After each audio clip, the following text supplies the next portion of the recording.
What's going on, guys? Welcome to another live stream session with your boy Phrankleen. If you can see me, you can hear me, hit the like button. Okay. Hit the like button.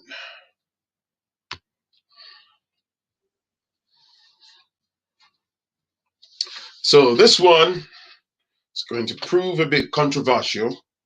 Okay. Regardless of what you think or feel, I am going to air my own opinion. All right. But in the spirit of wanting to gain a fair balance, it'd be nice to have people, I'd like you to join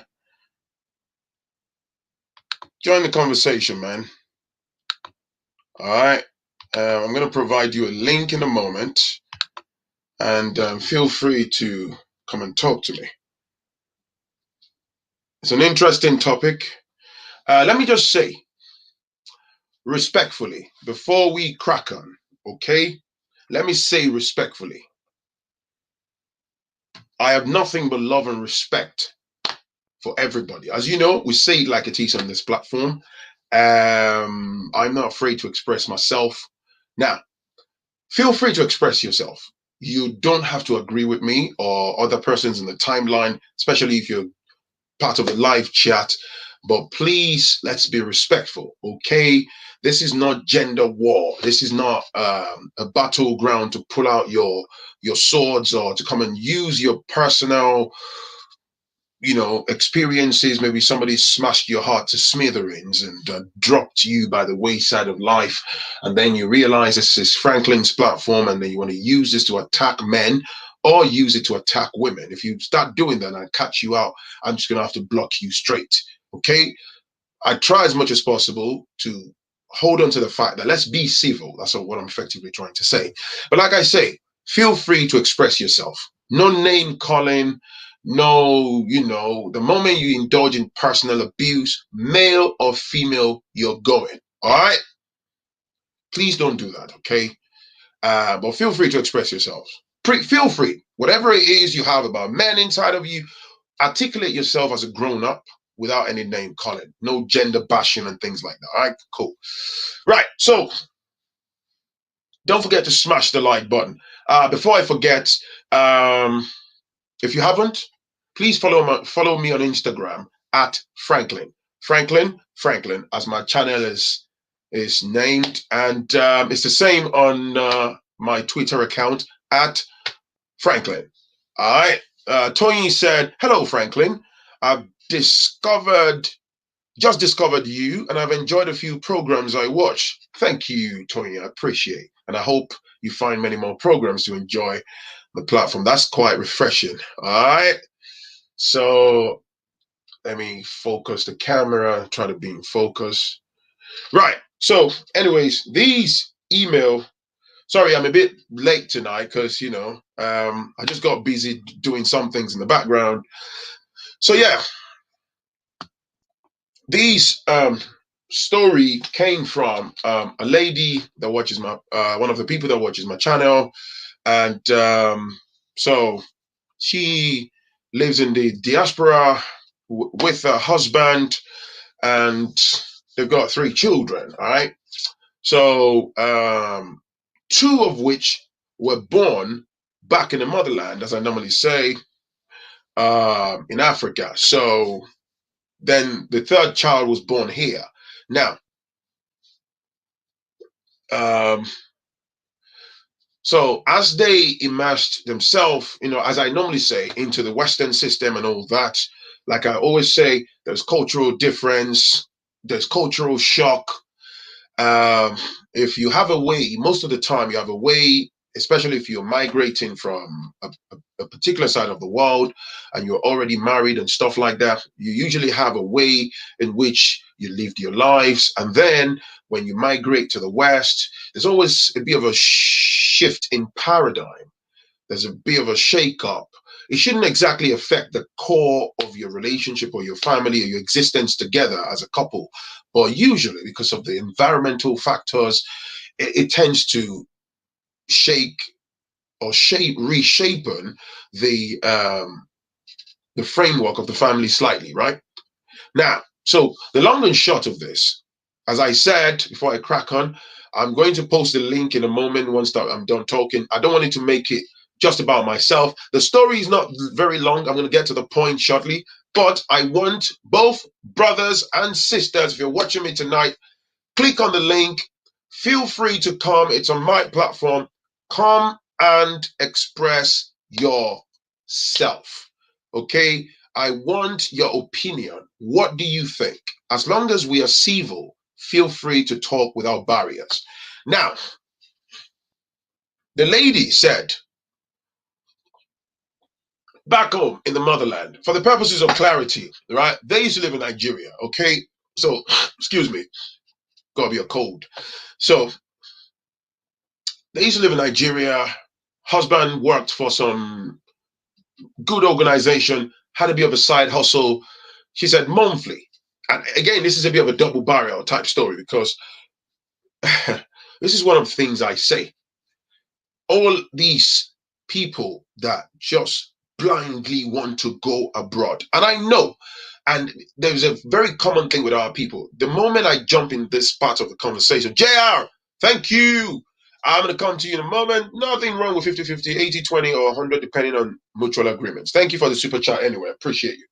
So, as I understand it, this brother had a thriving business back home, had a bit of a side hustle, and according to the wife in the email to me, her husband was monthly was making about 1.4 or 1.5 million on average. That's his job at a reasonable level within the organization he was working for and the second stream of income. Okay? Now, let's say 1.5 million, right? Let me convert that to pounds for the purposes of clarity. 1.5 million naira divided by, I think the exchange rate today at the time of filming this, 668, and that's about 2,245 pounds. Now, bear in mind, this is not the West. That money back home, somebody said, oh, hold on, that's about why is it 6,000 pounds? Tony, how did you get 6,000 pounds? Hold on, let me recheck my calculator. 1.5 million. How is it 6,000? Tony's calculator is a bit dodgy. Oh, women like money. I'm joking, I'm just joking. Divided by 668.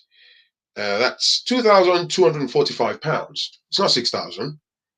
Now, what I'm effectively saying is, don't look at that money through the Western lens, okay? If back home, if you don't live beyond your means, that's a very good amount of money, like on a monthly basis. If you're a minimalist, not stingy, not being a slave to money, but if you, yeah, JR, thank you, $3,200 back home in the motherland. If you're not reckless with money, that's a very good amount of money. Here in the West, most people see that money monthly. You see that money, and the bills just and suck everything dry for you know. Tony's calculator had a battery problem. So, anyways, he was cashing in. She even said sometimes. She said sometimes, depending, he had a side hustle. She didn't tell me exactly what it was. She said sometimes, some moms, some very, very good moms, he will bring in a total of about 2 million and a bit in naira. That's a reasonable amount of money. That's a good brother. But as the pressure to go abroad mounted, or they managed to convince themselves, she said, I also had what I was doing, but I never earned as much as my husband, right? She said she would earn about 400,000 naira to maybe 500,000 naira monthly. That's what she was bringing in. That combined household income is bloody good. I'm telling you, man. You know, I'm telling you.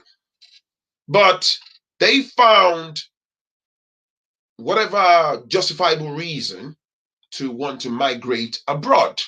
So they did. Now, they got abroad, and as you know, this I've said this in the previous live stream. There are persons back home. I personally know someone that all this brother does is he's into real estate. He plays a fantastic role of a middleman, selling lands, homes.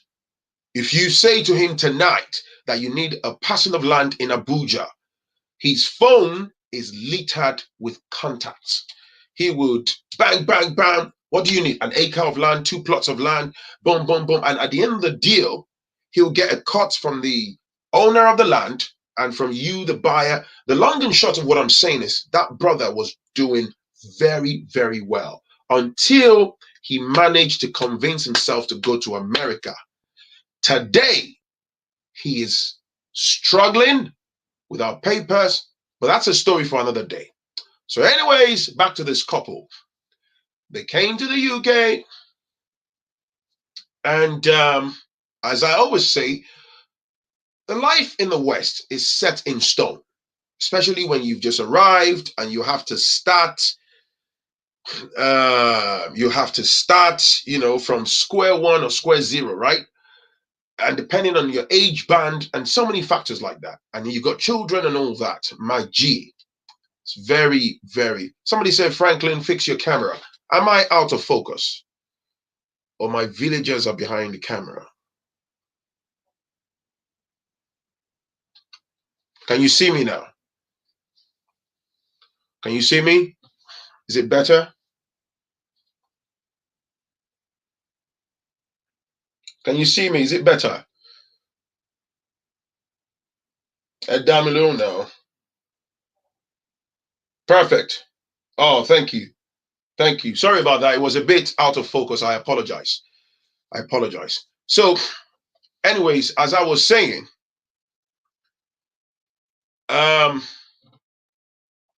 they landed in the West, and the reality of the life in the West is always waiting with a slap in the corner to smack you around the head.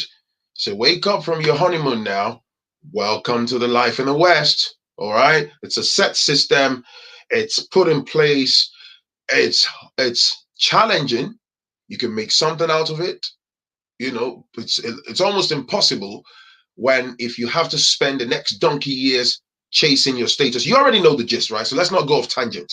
But anyways, this brother and his wife, they got here, and then the brother had lost his, it's a new environment. He was struggling to mentally and physically integrate and all that. And he was at this level back home. So here now, what can I do? He's starting to, it's a whole game of wanting to start afresh again and all that. He had to get, and it's always this. I like that, Tony. You can't beat the system. It's set in stone, all right? You can then gradually walk around the system and do something for yourself if you have that. But it takes a while, man. But you get the gist, right? For those of us that live in the West. So now, it's always that thing. When you get here, you start telling people, back home, I used to earn 2 million naira a month. Back home, I had my own driver. That's one of the worst things you can tell diasporans. If you're sat with diasporans and you're socializing, back in Nigeria, I had my own driver. Back in Ghana, I had my own maid. Diasporans will give you 5 minutes to waffle, and you just be like, guy, listen, man, leave that behind you, hit the ground running. And it's always a case of you've got to do what you've got to do. Whatever you can lay your hands upon, keep it moving and start getting money in. So, and when you say that, because the mental challenge then comes because people are looking at you, all right, especially when you now have children, they're going to tell you, and I'm telling you the harsh reality. You see, people always say, oh, yeah, you should get up and do whatever, hit the ground running. I'm telling you, man, it can be psychologically crippling. you're coming from a place and then you're hit with reality, and then they're like, uncle, for now, agency can work. Register. There's an agency, it's a care agency, or there's a place, security agency. You get your SIA badge, you just go do training. About my help me, buy somewhere. Okay, call training, uniform. And then I'm shifting, and then you take care of your children. And the moment people are telling you so that you can take care of your children and your wife and you can have money in your pocket, you can't say no. You're trapped now. So if people are saying, oh, for now, there's a security company, go and do training or go and do this, or okay, for your income to go up a little bit, there's a little cleaning job in a local betting shop. Top up. As a man, you have to do what you have to do. It's not as easy as it sounds, because you're coming from a place where, God damn. And then now you ought to go into somebody's kitchen in the West where you're even struggling to understand the accent, the difference in culture, the accent. Tunde, can you make sure you wash the pots properly? I'm not particularly happy with. Sorry, sir. Uh, are you saying the pot is not? I didn't scrub the pot. Hi, like you rule me. Say, excuse me. Do you mind? Just find your tone a bit aggressive.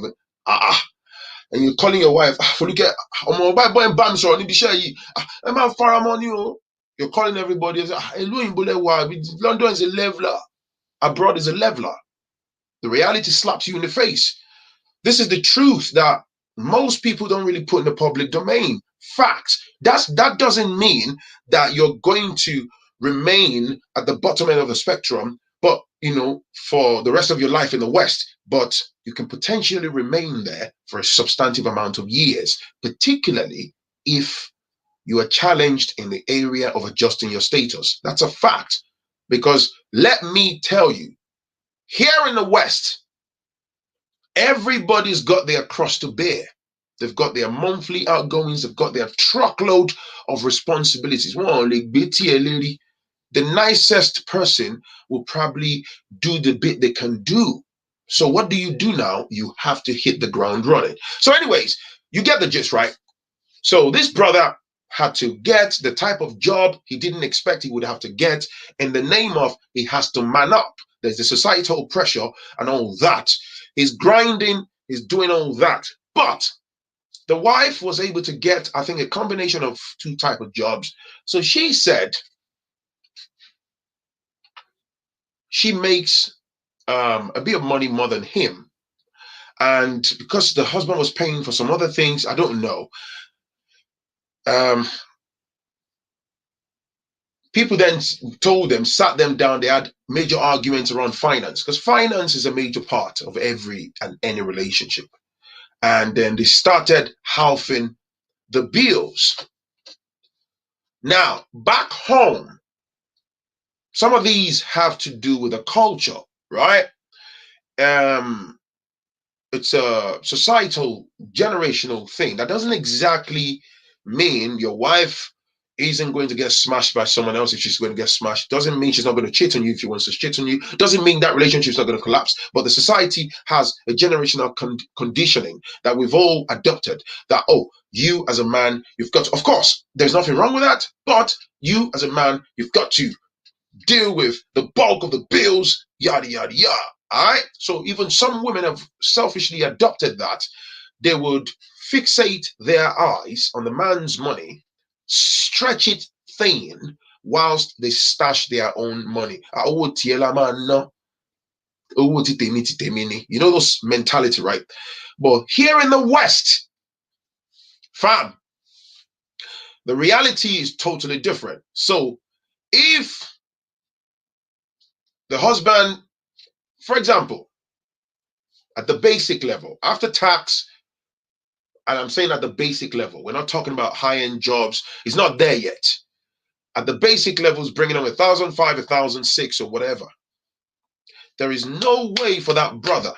There's absolutely no way for that brother to single-handedly cater for all the bills.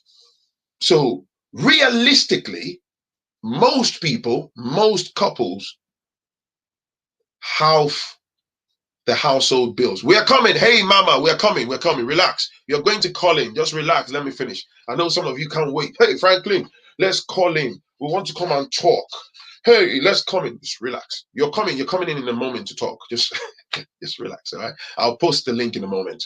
So most people have the bills, and some of these women that are mentally conditioned from back home, they, you know, because of a bit of a toxic culture, it's alien to them in terms of lifestyle, and then they then find a justification to say, if I'm paying 50-50 of the household bills with you, oh, that in my own eyes as a woman, that makes you less of a man. In fact, if you're smashing me in the bedroom, you shouldn't even be smashing it too aggressively.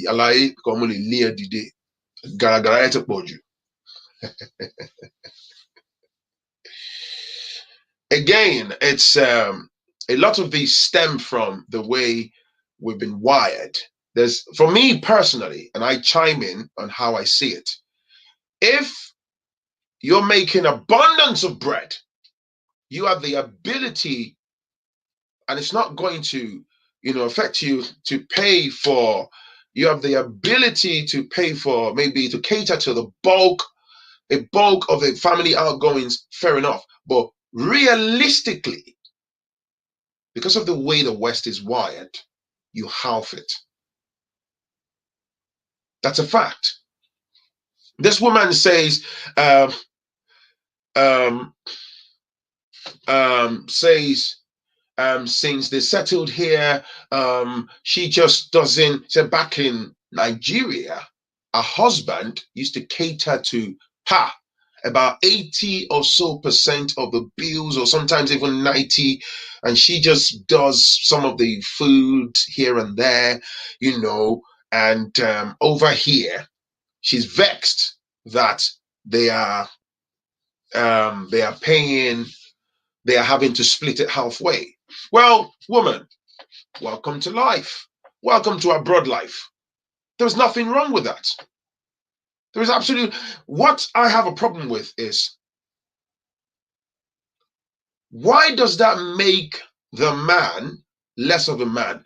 It's the same thing. I don't understand this. I was having a conversation with someone earlier today. I digress, though. I digress. Right? I digress. All of these societal conditioning, they drive me nuts. Somebody was saying something about, oh, if a woman is going out with a man on a date, I digress, and I'm deliberately doing this. A woman should go with her vex money, right? Who came up with the term vex money? Oh, just in case the guy taking you out on a date is not forthcoming, or you turn up at the restaurant and he plays the game of, oh, sorry, I forgot my wallet. I get that gist, right? But why has it got to be vex money? It should just be a case of you have your own money, just your money on you. You are also a grown woman. So, if the man turns out to be a twat, okay, fine. You then can protect yourself by flipping out your card, pay your bills, and then shoot through the door. But it doesn't have to be vex money. The conditioning about, oh, there's a pressure on men, undue pressure is what I'm banging on about. Why is it got to be vex money though? Just have money. I heard the case of a lady who went all the way to a restaurant, didn't take a penny with her. As an adult, you basically went somewhere to meet a man in a restaurant and you didn't take a dime with you. You have a problem. In this circumstance, there is nothing wrong. Why is it a problem? I don't think there's anything wrong with that. Both parties, are you not meant to be in that relationship to build together? Why does it make a man less of a man? I want to bring people on. I'm going to pause there for a moment because I can carry on. I've got things I want to say, but I want people, click on the link now. Come and talk to me. The link is there. Please click on the link. Come and talk. Men and women, brothers, you don't have to show your face. I want you to come out if you have. And tonight, do me a favor. I know sometimes I let some of you carry on. If I let you come on, please, maximum of 3 minutes, 2 to 3 minutes. After 3 minutes, I'm going to have to let somebody else come on, okay? So you hit the ground running, bang, bang, let's go, okay? Please, so that we can get as much done as possible. Now, let's talk about it. T, my sister, what's up? Franco Nero. Yomi. Alpha. Hello, everyone. Right. That woman, that woman, that woman needs to wake up and smell the coffee. Right? This is the West. This is how things are done. I'll give you an example. My Yeah, husband used to yeah, live in Nigeria. He too came over here, right? okay, And I remember when he was still in and out, travel, come here, visit, whatever you. There yeah, was a time. There was a time he visit, and we went out on a date to the restaurant, and after the meal, I chose to pay for everything. And it was right, like, why do I have to say? Why do I have to do that? I said, listen, guy, I'm the one that brought you out. I'm the one that invited you for this meal. So for me, it is my responsibility. Maybe because I grew up here, so I was not expecting, I mean, if you wanted to share, that's fine. But I thought I brought you here, I invited you. So for it is my responsibility. And I give thank you you. another example. When he was still in Nigeria, there was a time I bought him a gift, and he said to me, why are you buying me a gift? I said, what's wrong with that? He said, well, because women are not supposed to buy men gifts. I'm like, says who? This is Says what who? I'm saying. Who made Frank, this I can rule? hear you. I can hear you. Can you hear me? I can hear you, Franklin. Why? Can you guys hear me? Can you hear me? I can hear you loud and clear. I can't hear anything from your end. Whoa. Can you guys hear me? Somebody, they can hear both of us. Why? What's wrong? Okay. T, maybe rejoin, okay? Rejoin, okay? Let me bring on the next person. Might be to do with your connection. The flow. Yes, man. How are you doing? I'm all right, brother. 2, 3 minutes. Let's go, man. What do you think? All right, I got 5 points here, right? 5 points, my brother. Quick, go. Yeah, you see that the problem is, as Africans, right? We don't understand, or some of Africans, we don't understand what is a family income. It means if both of you are working, that means you have to put your 100% in the family pot, right? The reason is, I'll give you a good example. I've seen it many. I'm a Zimbabwean, by the way, so I sort of know African cultures and stuff. A good Yes, sir. example in Nigeria, a woman will be kicked out of the house simply because of what?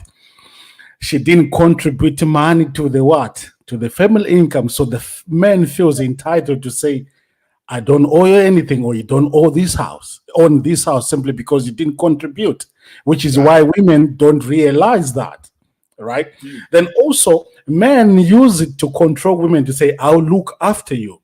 Looking after you, it can be used as an abuse to say, listen, I can give you whatever you want, and if I cheat as a person, you're trapped because you think if I lose this, I won't be able to do this. So you're trapped in that marriage, Hmm.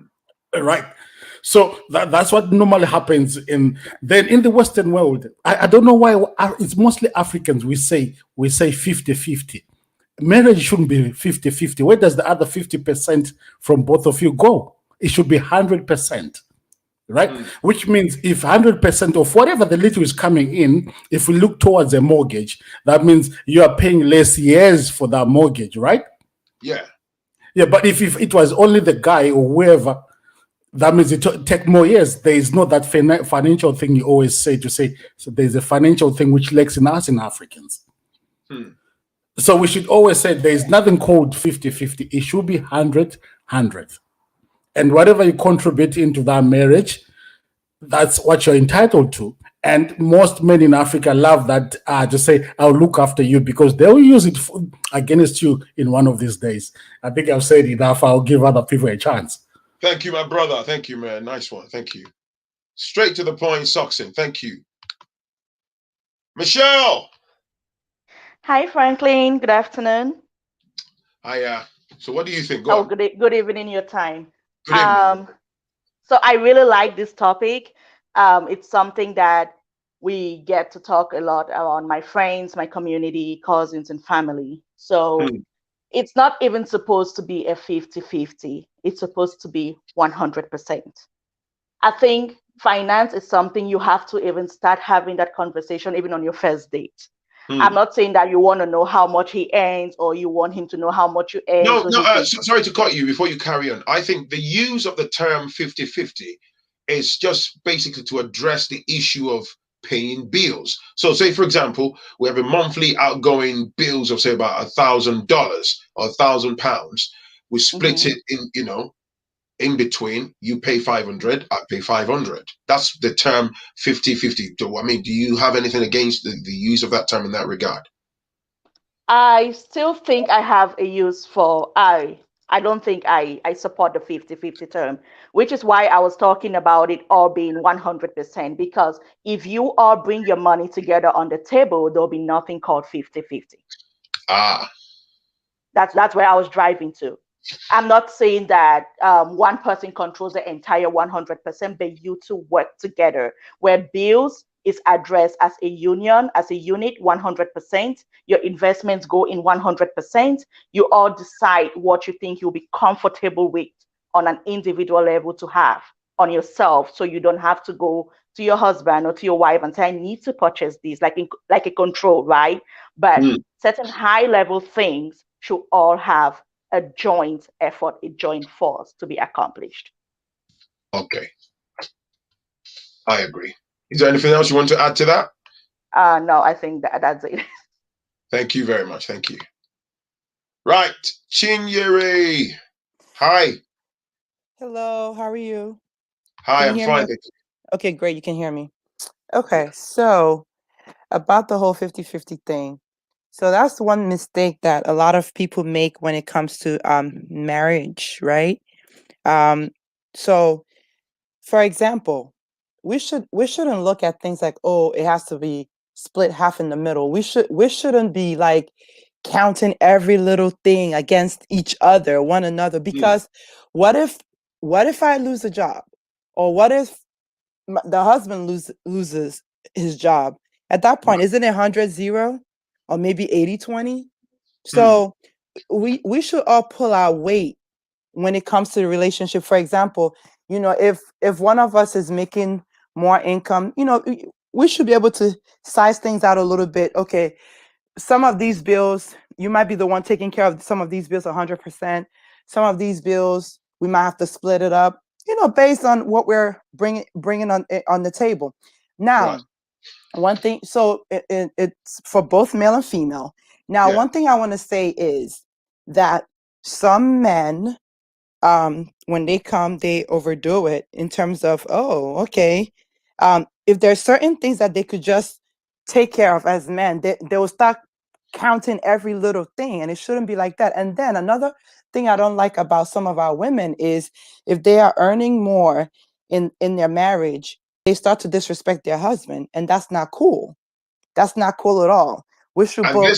this right there is a prevalent problem in the black community. Very common. Why do you think that is? Why do you think that is? I think it's that way because in our culture, we have been wired that the man should bring more of the income, which, to a lot of us women, it, no problem. But if we're in a situation whereby at the end of the day the woman happens to be bringing more income, and you actually do see that the man is working in different ways to try to improve himself, we shouldn't be disrespectful of him. you know Hmm. Nobody should even know anything. We just keep it pushing, running the family as a unit, and encourage one another. Now, where I have a problem is if that person is a slouch and isn't trying to do anything to improve himself or herself, because we also have slouch from the women's side too. Yeah. If we're Yeah. not trying to improve ourselves one way or the other, then that's when the problem comes in too. Another thing that I want to say real quick, so I could get off so other people can speak, Yeah. Go is on. we could have things in such a way that we'll have a pot where income go in so we can split it among the bills, and then we can also have our own separate pots where we can, play sometimes. If I want to buy this particular perfume for myself, if I want to take care of family, as long as the nuclear family is taken care of first, then I could use the other income for other things, but it has to be something that's going to be agreed upon. All right. Thank you. Thank you. Appreciate you. Thank you. Before I bring on the next person, all right, there's something I want to chime in very quickly. Do you know that it's actually very tedious? It's near impossible for a lot of people in our community to actually talk about finances. Trust me, this is not limited to, oh, maybe because they are young, oh, where people that are older will find it a lot more easy. A lot of people are they're just playing mommy and daddy, husband and wife, the type of societal type of default setting. Believe me, man. And I've heard some really shocking stories where there are partners where they can't even sit down by the time they start to discuss about financial commitment that goes into pulling funds together, anything that requires joint commitment, some of our people, they can't make it happen. And these people have 2, 3, 4 children together. In the front end, in the wider society, you see them as Mr. and Mrs. Oh, that's the family of such and such. But when it comes to finance, and like that one of the callers said earlier, I think it's to do with toxic conditioning that a lot of us have been raised with, which is really, really bad. Some wives don't even know how much their husband make out of respect. Gunshots, you and they, that's deep. That's true. I've heard stuff like, and I've heard that before. I've got to put this out there. I don't know how much my husband makes. I don't want to know. I don't want any problem. Let him just, as a man, I don't want to be asking what's wrong with that. But then again, I can understand the concerns of some brothers. Because I'm trying to strike a balance here. Let's unpack these layers of palaver and complexity, because I've also heard brothers where shut up, Obinio. They will tell you, shut up, Obinio. Get me a little. Oh, snap, man. Because look, man, there's some women, and I'll be very honest, there's some women, they're like the Hoover, right? They're like a suction. They cannot and they must not see money. There are some women like that. And this is not about gender bias or anything. There are women who, they're not builders. They do not have the ability to combine forces with you to be reasonable in terms of expenditure. Once they see money, spend, they will use your children as excuse to siphon you. They will create toxic environment just so they knife through that money. And on the flip side as well, there are men that there are relationships that I'm aware of where the woman is the one that has things on the lockdown when it comes to finance, because the dude is just unbelievably stupid when it comes to money. He will spend recklessly, forgetting that they have important things within the family, confines of the home to deal with. But this whole idea of if we are breaking bills in half makes you less of a man. I want to hear more, man. Just bear with me. Let me bring on someone else. I didn't get shut off. This guest will not connect their mic. Mr. Williams, Femi Williams, I think there's something wrong with your connection. I'm going to kick you from the studio. Rejoin. I'm going to bring someone else, okay, so that, excuse me. I think I've clicked on something. Just give me a sec. All right, cool. Mbali. Good evening. How are you? I'm good. How are you? I'm good, thank you. I'm good. Right. Right. So what do you? So, from my point of view, I mean, having lived here for pretty much here in the UK for pretty much half my life, I mean, I met Right. my husband, we got married, and ever since we got married, we've always shared the bills 50-50. So we've made a list of what bills and when they're due. And yeah, it's always been 50-50. Now, at times he's earned less than I have. That doesn't make him less of a man. The important thing is that he can still provide. And then at times as well, when I've earned more, sometimes it can be 60-40, sometimes it's 70-30, but he's always able to take care of his share. Now, that doesn't make him less of a man in any way, because he's still a provider and he's still the head of the house.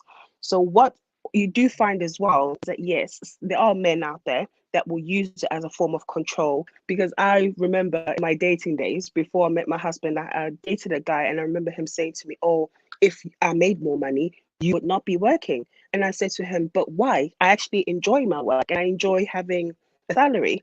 It just didn't make sense to me. But I knew, again, it's a form of control, because now if I'm now having to go to him for money, some men like that, because now, oh, she needs me. She can't survive without me.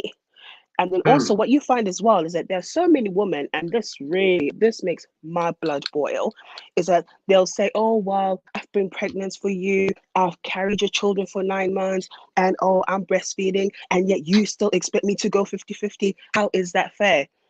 Get real. It is 2021, ladies. We need to stop that behavior. It's still going on even in this day and age. I've always And said it. Sorry to cut you. I like that point, and it's beautiful to hear that coming from a woman, because that's why I had to bring people on. I don't want to sit at the start all through to the end of this just airing my opinion, because I know people will be raging and pulling their hair and saying, "Franklin, yes, let's contribute," and stuff like that. So just to strike an effective balance. But what you've just said is a very powerful point. And I've heard that 1,000,001 times, where it angers me when you hear stuff about, don't get me wrong, I've always said it, a woman should be appreciated, even if you're not yes, even married, that she's gone through the process of, carrying a child and all that stuff, bringing yes, life to existence, right? It should be yes, appreciated. We get that. But you yes, cannot then weaponize that and yes. And that smack and your that's what partner the on the problem head with is. that. I hate this statement for the life of me. This, "Oh, I gave you a child. Oh, I gave you 2 children." No, Yes, no. We brought 2 children into existence. You provided me with abundance of access into your sugar wall. I did what I'm exactly. biologically wired to do as a gazer, and And we that's what's brought the going to happen. boy into existence. We have a joint liability for those children. You didn't do me any Exactly. favor. Yes, the sugar wall might have been fantastic in the heat of the moment, but I know what my strokes. Sorry, go on. No, that's true. That's true. And it is frustrating. It's frustrating because what you find now as well is that yes, there are lots of women out there that are leveling up. And one of the things I always say, like, look, if you're going to level up as a woman, you need to be financially savvy and you need to be financially educated. And you need to understand that sometimes you will meet a man who is just starting out. You know, he's just graduated, he's just done his master's degree, and he just started out in his job. Let him tell you what's his 5-year plan, what is his 10-year plan, and then watch him and see, is he working towards that plan? Then you know that, okay, this is someone that has potential. Yes, he doesn't have the finances now, but at least that's what he's working towards. Hmm. Yeah, I and that's my that's my feedback. But yes, yeah, thank I'm you. sure you have lots more. Thank Oh you. yeah, there are people waiting. Thank you. Thank you. Right. 2, 3 minutes. Thank you, Mbali. 2, 3 minutes. So I can get everybody in. Don't worry, I can see everyone in the background. I'll get you on. So we'll try to keep it brief. Dawn, Can you hear me? loud and clear. How are you? I am wonderful. How are you? So I am a Western woman, and I will just share that when I thought this topic was super interesting. When I think of 50-50, the only reason why I would have an issue with going 50-50, and with my husband also, because we had this conversation, is we would also need to look at 50-50 when it comes to household chores. Because I will be honest with you, my husband expects for me to do all, he calls it all the inside work. So that's, making sure the house is clean, dishes are clean, the kitchen, making sure, sheets are washed, bed is made up. So in general, if I've got to do almost 100% of that work, is it fair for me to now go outside and do 50 with you, 50-50? So for me, I don't mind doing 50-50, but it needs to be 50-50 across the board, because you don't want a worn out wife, do you? You do want a woman that doesn't have to do 50-50, come in and do 100%, and then she's going to be tired, because then you can't, beat up the sugar walls, as you always like to say. So, right? She's going to be tired. So for me, it's never like a man just has to do it. It's just, let's look at how we can both, it can be equitable, so that I'm not overly tired, you're not overly tired, and it's not unfair to anyone, if that makes sense. And I don't think anyone's really talked about the aspect of, is that man picking up 50-50 when it comes to cleaning sheets, making up beds, doing homework, and those types of things, if that makes sense. You know what, man? I love that. Thank you, Don. So basically, what you're saying is, you as a person, you wouldn't think of your man as being less of a man because you're splitting bills, but you would have a problem if he then, leaves you with everything else, and if you had kids and he wasn't helping around the house and just resting his balls on the couch and still expecting you to go 100 all the way, you would feel that's being selfish, right? In a nutshell, that's what you're saying. That's exactly what I'm saying. And to be honest, it wears the woman out. And I personally have seen that, where that's the part that gets hard, is in the West, you really do need two incomes. But how do we then split up what happens in that house so nobody's being overly taxed? That's where, to me, that's where my problem comes in. Wow, that makes sense. I agree 100% with that. Thank you. Thank you. Thank you, Dawn. Thank you. Bye-bye. Fantastic point from Dawn. Is it Imua? Let me see. Imuan. Yeah. Hi, Hello. Phrankleen. Hello. Hi. How are you? I'm good, thanks. Okay. I really love this topic because it's something that I went through, and I think it falls down to how a man and a girl, how they were raised. When I was married, my ex-husband, his father took care of everything. In my family, my dad and my mom, they were almost equal. So when I came to America and we got married, he did everything. Literally, he went grocery shopping. He did everything. Even to my phone bill, he paid for it. But when we started having issues, the first thing he did, cut off my phone. The second thing he did, he cut off the cable. And it started coming to my head that a man that has control of everything, he will control you. He will define what you do with his money, because it's not your money. So I really do believe in, it's 50-50. You have your own money. I have my own money. We share the bill, because at the end of the day, the IRS doesn't care. Your bills need to be paid. Thank you. Thank you. Short and sweet. Nice. Hello. Hi, Phrankleen. How are you? I'm good, thanks. You? I'm good, thank you. Loving this topic. If I can just weigh in, I agree so much with what was just said. But I will say that part of the problem is that a lot of people don't have these conversations before entering any kind of long-term commitment or marriage. I think a second issue is that a lot of people think one size fits all, and they tend to apply very traditional kind of rules and things in their relationship. And the reality is every home setup is going to be very different. Right. Depending on what's going on, depending on what your vision is for the future. We have a 1-year-old and another baby on the way, and we have vision. We have vision, we have things that we want to achieve, and so collectively it means that we both have to work on those goals in order to get there, so that we can achieve the lifestyle that we want in the end. I will say that I've seen for a lot of our older generation, a lot of people end up in situations where they're so reliant on the man, and then when things go sour, they have nothing. They literally can't stand on their own 2 feet. And this is why so many women stay in abusive relationships, toxic relationships, because they can't stand on their own. I think that this issue of finances is such a huge issue when it comes to marriages, especially where the communication stops. I think this is something that needs to be visited over time as circumstances change, as plans change. You know, COVID has hit and affected so many people. People have had to reevaluate. You have to have these conversations and be completely transparent. And I think when I was dating in the past, there were a red flag for me was any man who thought that they could control me or buy me with money. And I think the reason why they thought they could do that is because there's so many women who associate love with money.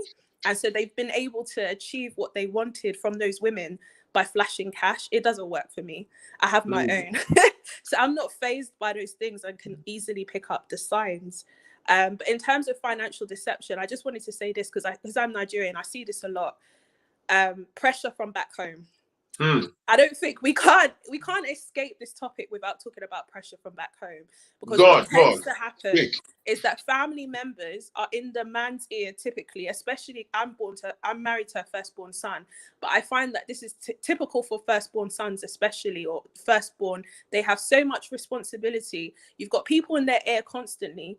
The minute the wife says, what about the home, or focus on the home or something like that, the man stops telling them, because they don't want to cause problems or whatever else. They want to try and manage things on their own. So now you don't know what's coming out. He's got a separate account. Money's going out back home. Before you know it, people have built houses and done all sorts of stuff. And then you're wondering why certain things are not progressing in your own home first. And I think that this is a massive issue for our people. This pressure and entitlement mentality from back home is killing us. So I'm talking very fast because I wanted to get that in. But thank you so much for the opportunity. Thank you. I appreciate that. Take care. I love that. I love that. Spicy. Thank you. Amati's back. Let's see what she's got to say. Hello, you're back. Hello, I'm back. Yeah. Well, I don't really have much to say. And follow on from what Don said previously, I totally agree with that. I mean, for example, my husband, obviously living in Nigeria, he used to work in the bank. He had everything done for him and everything. So on moving here, I made him realize that, listen, this is how things are done here. So in our own case, there's no issue of 50-50. We tend to just get on with it in terms of cleaning the house, getting the kids ready for school. I'll tell you, Franklin, he does most of the things for the children. And I try to get him involved in the sense that I want the boys to see him that it's not just mommy doing everything. Men too can get in the kitchen, can clean the house, can cook, can do everything. So I try to let them, get him involved from the beginning so that he too can know how it's so that I don't get burned out. Because once I start getting into that mode, that's when the friction starts. Because you're not helping me. I go to work, I come back from work, I have to cook for you, I have to cook for the children. Even sometimes I tell him, I say, listen, when the first guy said, listen, we both go to work, if you come back before me, try and sort yourself out. There's food, and if you don't expect me to do everything for you. When it comes to the children parents meeting, we split it. You two get involved, know your children. It's not just going to be only me doing everything for him. But in terms of finance, to an extent, it's open with men. When it comes to paying the bills. Let me ask you something. I like what you said. Let me ask you something. What do you think about? Because sometimes, especially this journey to the West, because back home, you can get away with X, Y, Z. And again, when you have a society where, there's a lot of toxicity in terms of certain perception of things. So it might be challenging for you as a woman to even be able to win that battle. So you come here now, there's cultural difference, things are set differently. So, and then I've seen cases of women whereby they themselves back home, when they were met with them, and they were the ones in charge of the kitchen, cooking 24/7, doing all this. They get to the West now, it's totally different ball game. You then want the brother to now say, hey, yo, get the yam, slice the yam, help me bring out the chicken to thaw, help me cut it up. There's absolutely nothing wrong. But what I'm saying is, it's always like near impossible to adjust. So, like, I love all the fantastic points that people have brought out tonight. But I think we are addressing these toxic cultures. So how do we get past it? I, th- I think, I mean, from my own perspective, from my own experience, I Yeah. think it depends on the man if he's willing to change. Because most of these African Nigerian men, especially, they are I so. thought you, I was going through it. Sorry, I don't mean no pun intended. I'm sorry, no pun intended. But most of them are so, wired in that mentality that, some of them grew up in that environment, seeing their parents. Because most of us saw what our parents did. Do you get? So to Yeah. change that kind of a man, like I said, it would depend on that man if he really wants to change. My husband, I give it to him, is listening, but he made it, a point of effort to make sure that it gets better. He helps me around the house. He knows what it takes to raise a child. Yes, my brother. I salute you, man. It takes, what it takes to get 3 children ready in the morning for school. Well, And you I know, will it's not, not easy. Let's it's call not it straight. easy. And It's not it's easy, not man. It's not at easy. all, it's not easy. And I'll tell you another example. When he first moved here in 2015, for about 6 months, he didn't have a job. He wanted to go and pick up any of, one of those Kia. I mean, Yeah, yeah, yeah. and I told him, I mean, no offense to people doing it. I said to him, please, you are coming from a banking, background in Nigeria. I don't want it to be a situation whereby you came here and you just, went on and do, those jobs. And I said, listen, take your time for about Oh, 6 months. you're a Take good your wife, time. man. Because once you get into those jobs, to get out is going to be an issue. Take your time. It Yes. took him about 6 months and he got what he wanted. And now I'm, in terms of the bills, he pays, sometimes 60, 70, 30, sometimes 80, 20. So like I said, for us, there's not 50-50. We just tend to just get on with it and just, I don't, and also if couple can sort of like take out the word marriage and see yourself as two individuals running that factory machine and making sure that the engines, that home side is running very well. So that way there will be no friction. But if you are having that marriage, word in your head, thinking, oh, I'm the husband, I'm the wife, and the husband is not pulling his weight. That's Let where me the ask friction. you. Let me ask you a bonus question because you won't see Okay. this one coming. So let's say my brother now. Yeah, and I Yeah. know because this is life happens. He has an emergency or he has an idea and he needs X amount of money to get around. Let's say you have it in savings, right? Yeah. And he says, okay, I'll just pick a random figure. He comes to you now and says, baby, I need £500 to get done. Would you feel comfortable to say, knowing you well that, he's not going to pay you? Like some of, I'm going to say this, some men are diligent, but some of these women know how to put money into saving. Oh So yeah. if they know that the man, irọ́ ló máa fi gbowó, Lori running. ó máa Lori lọ́wọ́, run. they will say, 2.5, I can only give you 100. And she will Yeah. put down the threshold of what she can put out. Are Yeah. you able to, if you had the 2005 as an Yeah. example, Yeah. are you able to immediately say, boom, yeah, take it? Knowing well that man would buy by you and give it back whenever he's got it. Are you able, do you agree that a woman should be able to do that? I will only give it to him on one condition. If Hey, what he's using it for is a reasonable emergency. Not my sister needs £2,500. Not my brother needs 2,500. Thank God both his parents are late. So he has no major responsibility back home in Nigeria. Yes, if if it's emergency and he needs £10,000, if I have it in my savings, yeah, I'm more than happy to give it to him. I have no problem with that. so you're basically, what you're saying is it shouldn't go to something frivolous, right? Frivolous, So absolutely. you, all right. Thank Yeah, you. I yeah, appreciate you. I appreciate yeah. you. Fantastic. All right, thanks, Mark Franklin. Thank you. Thank you. Mr. Chidi, let's bring you on. Let's bring you on. My brother, How are you doing, mate? I'm all right. So what do you think? This is I love all your stories, man, and I love what you're doing. So keep that up. Thank you. You know, as this has been going on, I'm relating this to the Latin culture. Okay, Right. I lived in Latin America for 10 years, and now I'm a little bit up north, Okay. in Canada to be precise. And I've seen a lot of what we're talking about right now in Latin culture. And first of all, it goes back to the upbringing of the man. You know, when it comes to being a macho man in terms of management, family, and everything. Because I happen to be someone that works with teenagers and young adults. So I've seen this, that in their homes, their mothers pamper them so much that they can't do anything. Their moms will come back home and will make food. Even though they are hungry, their moms will come back home and will make food. And sometimes I talk to these young men, I said, don't you feel ashamed of not helping your mom or doing something or setting up something or helping out in the house? The mom will come back, do the dishes. The mom will come back, make food. The mom will come back and clean the house.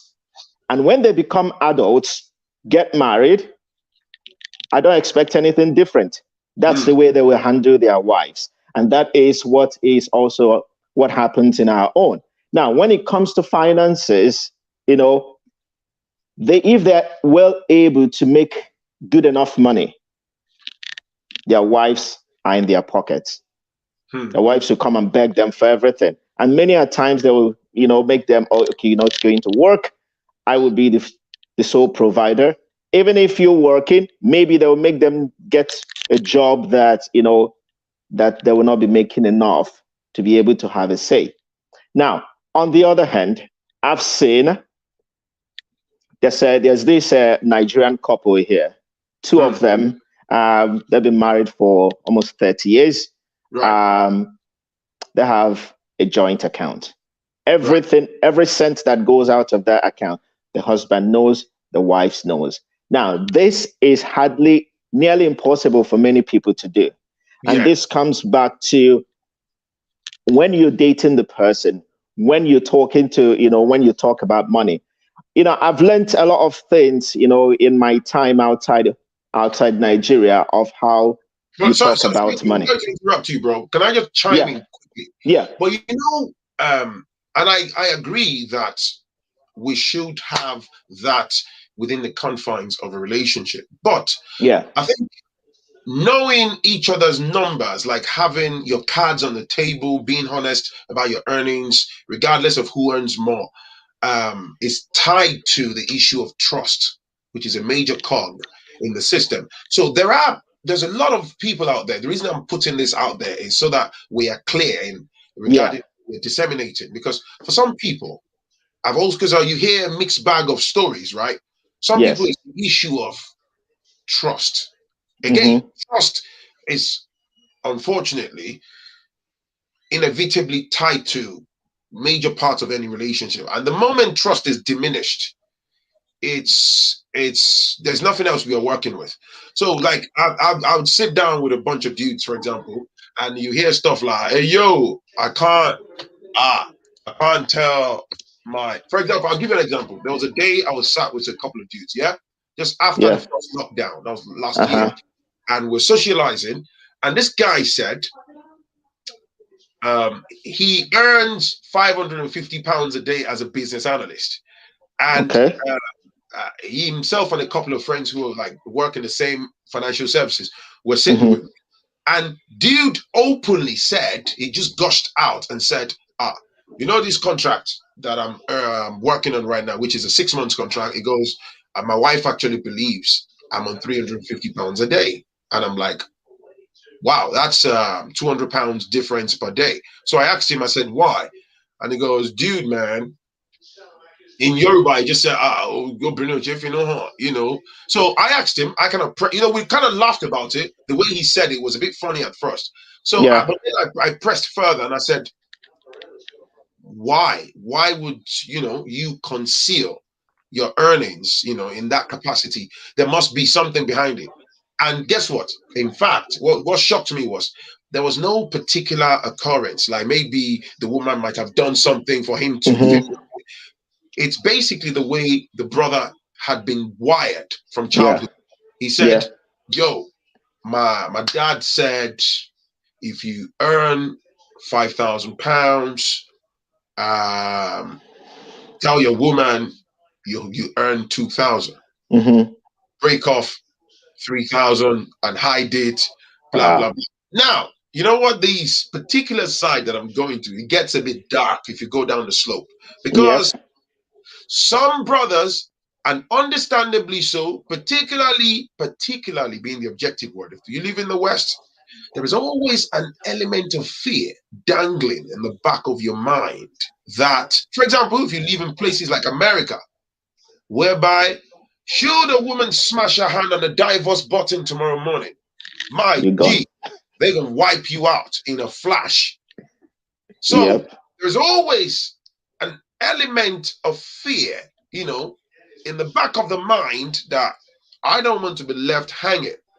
I Mm-hmm. don't want, because whether we agree with what I'm saying on this timeline right now, Yeah. this harsh reality that happens every day away from my YouTube channel. That's Yep. fact. Yes. So it's a bit of a challenging one, but it's a harsh reality. So I'm not saying it's fair to cohabit with someone and carry on because I'm also concerned about, so how far are we going to drag on with this issue of mistrust or playing pretend? Because so many Mm-hmm. people, they can make love to themselves, they can have kids, they can look at each other and profess their love and say, baby, I want to grow old with you. But you know that deep down in your mind, Yeah. you're 100% with that person. And so many people wade through the waters of life like Yeah. this on a daily basis. What do you think, my brother? I think, that when I was in the university, there was a saying that I came across. I think someone made that quote. I was in a gathering and they made that quote, and I wrote it down somewhere in my diary.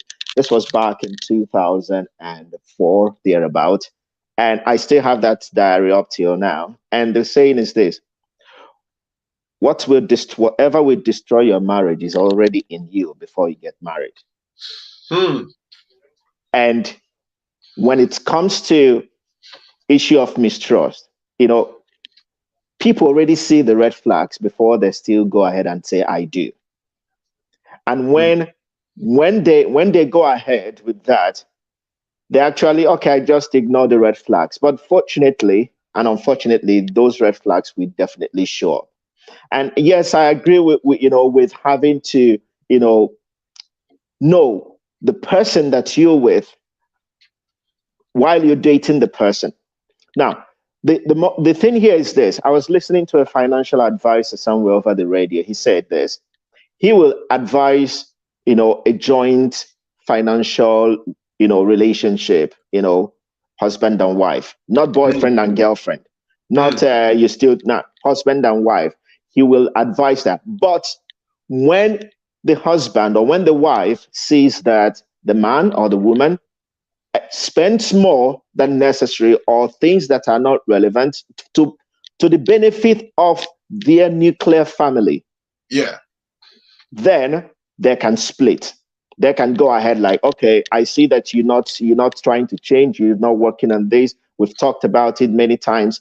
Then you go have your own separate account. And for me, I'm still a single young man, and I believe that I talk finances with people. you know if I'm dating someone and I think maybe I see a potential of going ahead with this person, to maybe marry the person, as it may be, I go straight to the point. I say, what is mine is yours, and what is yours is mine. We believe in that, we move on. You don't believe in that, you find your way. I prefer to be single than other to go through the difficulty and the issues So of. let me ask you. Say you marry someone. I'm talking hypothetically here. You Yes. marry someone, you like what you're saying now. You come to the Uh-huh. table, 100%, your cards on the table, and you're saying to them, listen, let's Yeah. be 100% for the benefits of this relationship and stuff. And then down the line, it turns out, however sexy or gorgeous or brilliant you think that woman is, she's Uh-huh. dubious because there are some people like that. that thing is deeply ingrained with them. They can't help it. Okay. I have Yes. seen a situation where some couples, you will sit down with the woman or with the man, they look at you dead in the eye, you agree on something, just as soon as you get out the door, they do something else. And it triggers you, and you're like, God damn. And you can't even trust them with finance. Some of them, babe, how much you got in safes? They will twist it.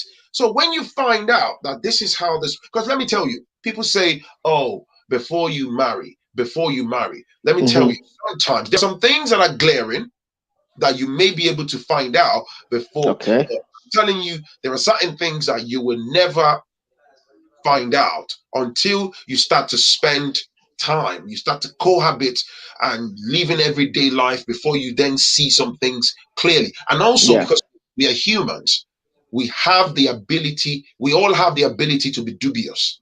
Mm-hmm. So some people can conceal certain things about them. Like there was a woman that told me, no, there's a guy that told me that he dated a particular person, lady that he loved. He decided he's a medical doctor. He Mm-hmm. decided to marry her and stuff. He felt they connected and all that.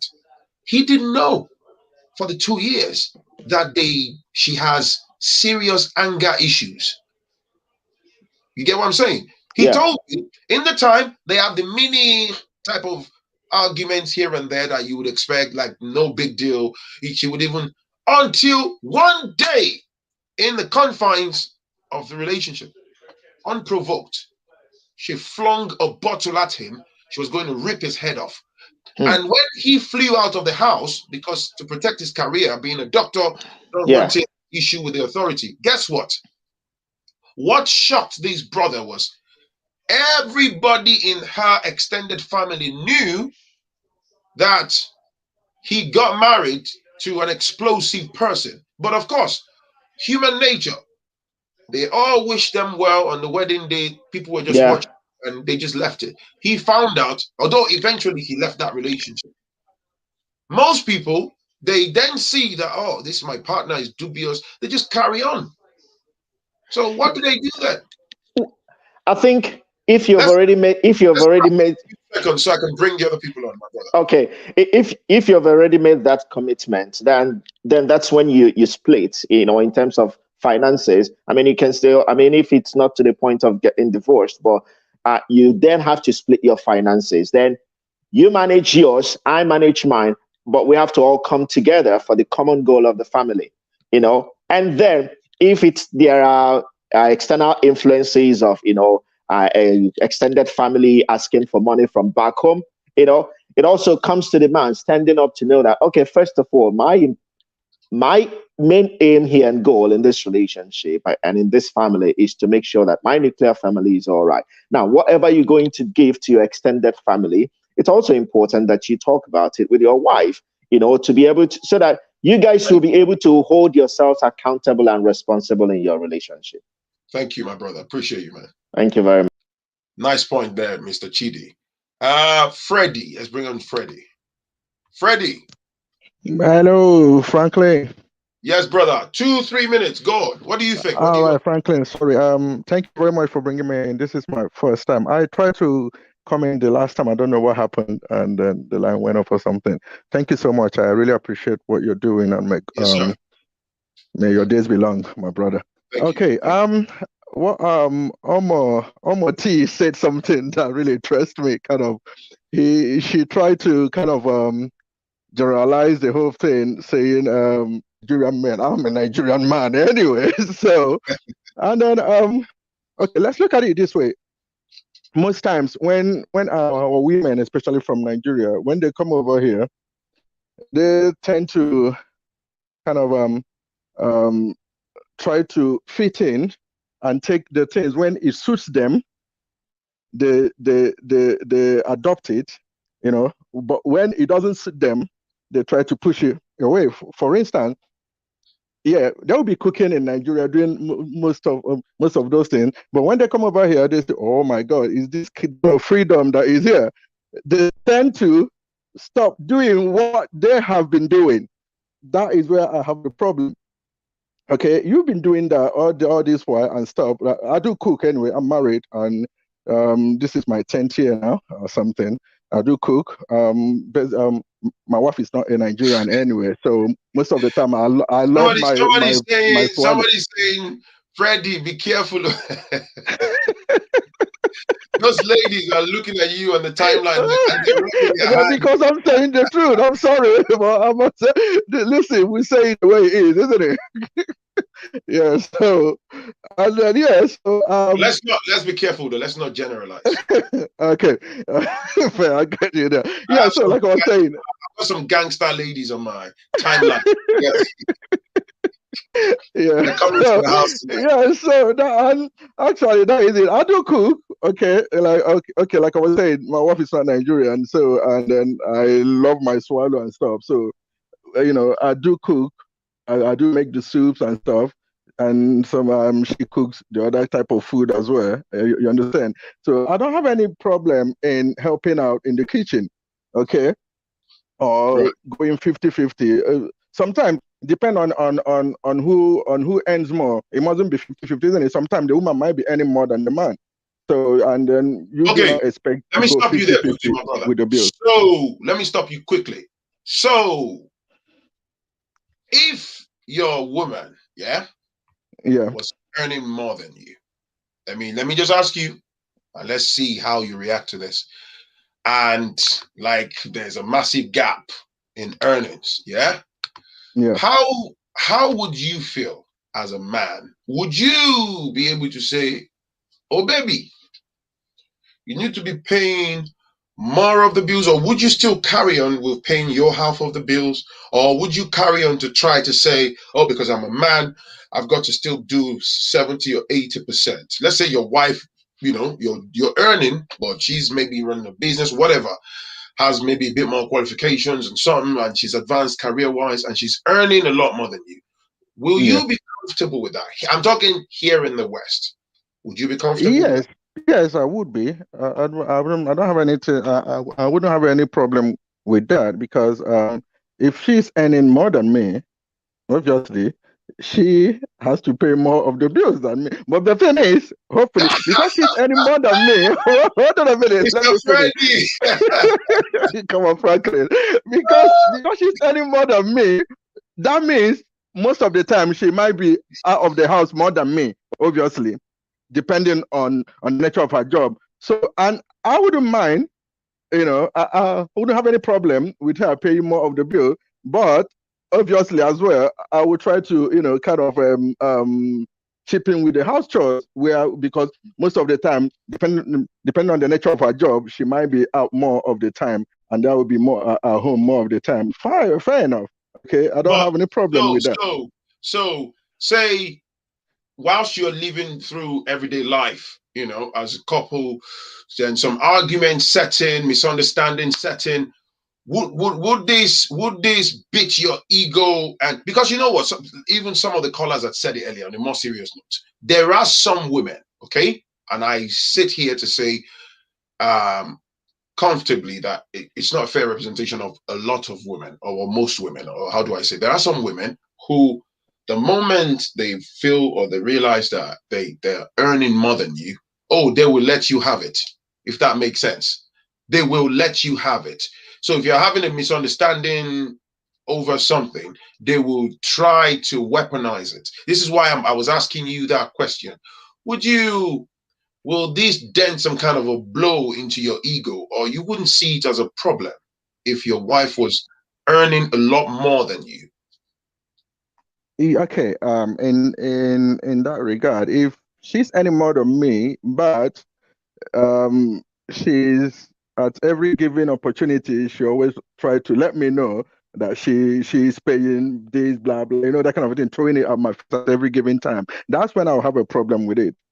But if everything is okay, as in, everybody has got their boundaries, we respect each other and everything, that's fine. But if at any given time she tries to let me know that, listen, I'm paying for this, I'm paying for that, or that kind of a thing, that's when I'll have a problem with it. And you wouldn't try to say, baby, as the head of the home, whatever is remaining in the savings, if you pass it. That's when I would say, listen, if you think because you're paying X, Y, and Z amount more than me, that's what you're gonna do. I say, listen, I don't mind. Okay, we're gonna go 50-50. Even if I'll be struggling to do my own 50, fine, but do not throw it at my face. Come Thank on, you, you know brother, how man. I it appreciate you, bro. is. All right, Thank you. Phrankleen. Thank you. You won't be saying, because you know what, man? I'm gonna say it like it is, man. There are some men, because the truth I'm trying to get at, and I love Mr. Freddie's contribution, okay? But what I'm trying to get at is some men cannot mentally deal with that. They will find manipulative way to try to siphon the woman's money for their own gratification. There are men that do that. It's not a representation of all men, but there are men that they can't mentally cope. The woman might actually be the nicest woman there is. Well, not perfect, but like she's not sticking the fact that she works in the financial services in your face. Because I personally know a couple in this United Kingdom. This is not hearsay. This is not story centering. I know a couple that wife works in financial services. She earns a major paycheck and stuff, and she's a very mellow person by nature, not a party going type and all that. And the geezer is a security guard. He's not interested. He's not interested in trying to better himself. He's the one actually spending the wife's money, wearing all the designers, combining every color you can find in a crayon box, even colors you can't find in a crayon box. You will find it on him, buying everything, spending the money, and basically oppressing the woman with emotional abuse and the husband, until one day the woman reached a breaking point and she kicked him to the curb. It was when the story reached, the became a breaking news at the end of the track. Then people started saying, oh, she shouldn't have done that. But there was an extensive evidence that he had been siphoning her funds and, doing all that. You get the gist. Let's bring on Yewande. What's up, Yewande? Oh, hold on. Phrankleen. Hi.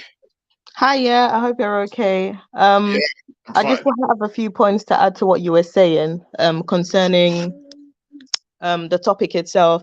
I think it just brings it to the surface that we have to start to address how we've been brought up as Nigerians, like we have that traditional belief of, oh, the man is the provider and the woman is the nurturer.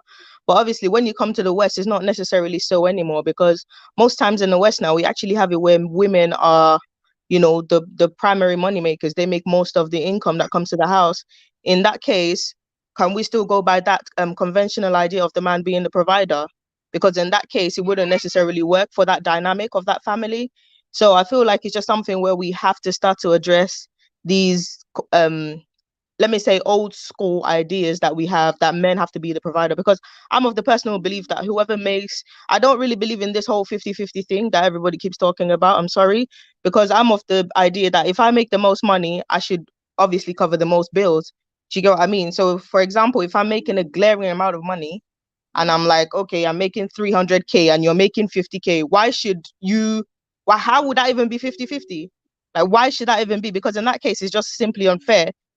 Do you get what I'm trying to say? Like, even from a feminist perspective, where they could say, yeah, men are supposed to do this, it's still unfair, because if the woman is making more money, the man is making significantly less. Okay. Why should he be putting half his income towards? Hold on right there. I think that's fair.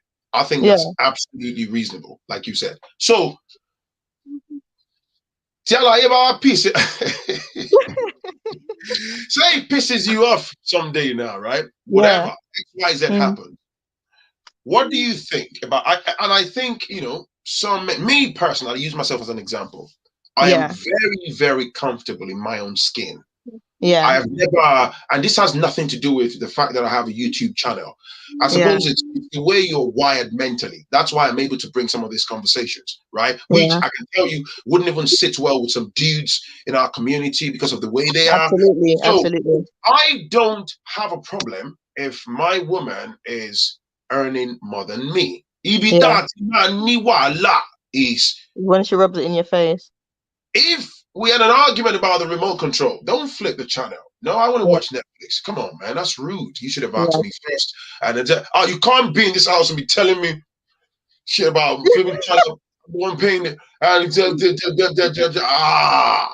yeah, I get that. And suddenly you take a sharp left into telling me about, oh, well, I'm paying the bloody Netflix anyway. Yeah. Oh, wow. Do you see what I'm saying? Yeah, I do. I think that feeds back into that change I was talking about. Like, there has to be a willingness to change and to understand that these things cannot be done the conventional way anymore. And that just basically means we have to unlearn this idea that because we might be the main provider, we have to rub that in the man's face, because we're providing for the household, not just the man. And it would be expected if he was to make them more money. He can't then say, okay, minimum, someone in Ule, so be remote for me, that kind of thing. So I believe that that's just one of the things that we have to unlearn, because once it's been indoctrinated in us that, as Africans, the man has to be the provider, blah, blah, blah. But when we come here, most of the time, if you look at Black households particularly, it's more likely that the women would actually make more money. Do you get what I mean? Because the way Black men are perceived out there, it doesn't necessarily help them to secure employment. So for women to make more money in our society is more realistic now, especially in diaspora. So I believe that that's the trajectory that we're going towards. But then again, like I said, I believe that if you're a woman and you're making more money, it's just common sense that you should cover most of the bills. The idea that a man has a penis doesn't necessarily mean he has to cover the bill. I've never really understood that dynamic anyway. But I like that, man. Carry on. Let me know. Oh yeah. I was just going to say, there was somebody who mentioned earlier about men are really hard to change. And I'm sorry to say this, Phrankleen, but I feel like it's something that's really important. Men are very willing to change. The problem is that they are less likely to change for Nigerian women, especially Nigerian men. And I will say this because in my experience, I've seen Nigerian men who date outside Nigeria. Like if they date Oyibo women, you all of a sudden you see them become a bit more domestic in the household. Do you get what I'm trying to say? Like because obviously, Lucy's not going to make a bow or bono for you. So like I'm sorry, like your previous caller said, he likes his swallow. So guess what he does? He goes in the kitchen. But if he's Yetunde now, Yetunde that's going to do shift for 18 hours will come and be Kimatumaro about shift 18 hours. Do you understand? So, to say, but no, and maybe you should read the comments, but that's what I've realized, that what we're saying about this willingness is just because Nigerian men have been indoctrinated that their women are there to serve them. Do you get what I'm trying to say? So unfortunately, a lot of them will more than likely be inclined to expect of her just because she's a Nigerian woman. Do you get what I'm trying to say? So what you're saying, wow, man, that's your opening kind of worms. So the shaft a lot direction. So what you're saying is, man, that's deep, man. I really don't want that to slide, man. That's powerful, and I get the point. That hit me different now. So if it's your own kind, absolutely, there is that potential to disregard their plight and say, you keep quiet. Exactly. Like nǹkan tó bá ń lé nìyẹn, ṣebí nǹkan tí bàbá ẹ̀ máa ń ṣe fún ìyá ẹ̀ nìyẹn. Ṣé tí ìyá ẹ̀ bá lọ bí iṣẹ́ kò ní rí, tó bá délé kò ní sóúnjẹ fọ́kọ ẹ̀, that kind of thing. But then you can't have that same tone with Lucy or Kath, because she'll probably call the police on you. Do you get what I'm trying to say? But as a Nigerian woman, Lucy. Even though I think about Yetunde go is the same thing. There's this expectation that Nigerian women, and I wouldn't say all of them, of course, because there are some who genuinely do put in the effort. Like Mama T shared with her husband and his willingness to, take care of the kids. There are genuinely men like that. But for the majority, and I guess from my experience, I find that there's a willingness when the women are not Nigerian women, because for some reason, men have grown up with this idea that Nigerian women are there to serve, etc., etc. Thank you, Yewande. I appreciate that, man. That's hell of a show. Thank you. Thank you. Good night. Nice one. That's powerful, man. Wow. That's something. Annie Meal. Hi, Annie. Yeah, hi, Phrankleen. Hi. Yeah, can you hear me loud and clear? Loud and clear, man. Okay, Real okay. quick, I'm going to 2 touch minutes. What do you think? 3 points. Okay, I'm a feminist, so I believe in what Yewande said. People need to, if women make more money, they pay more of the bills. If men make more money, they pay more of the bills. 50-50 equal. Now, the problem with money is toxic on its own. So there's so much friction that comes with money now. Most people don't want to discuss money in their households. So even friends, they go out together, they don't talk about money. Everyone just takes money as the big elephant in the room, right? So I think we need like financial literacy. So we should like educate ourselves more on money topics and talk about money more before we could talk about it in the homes. That's my take. Then I have another point now.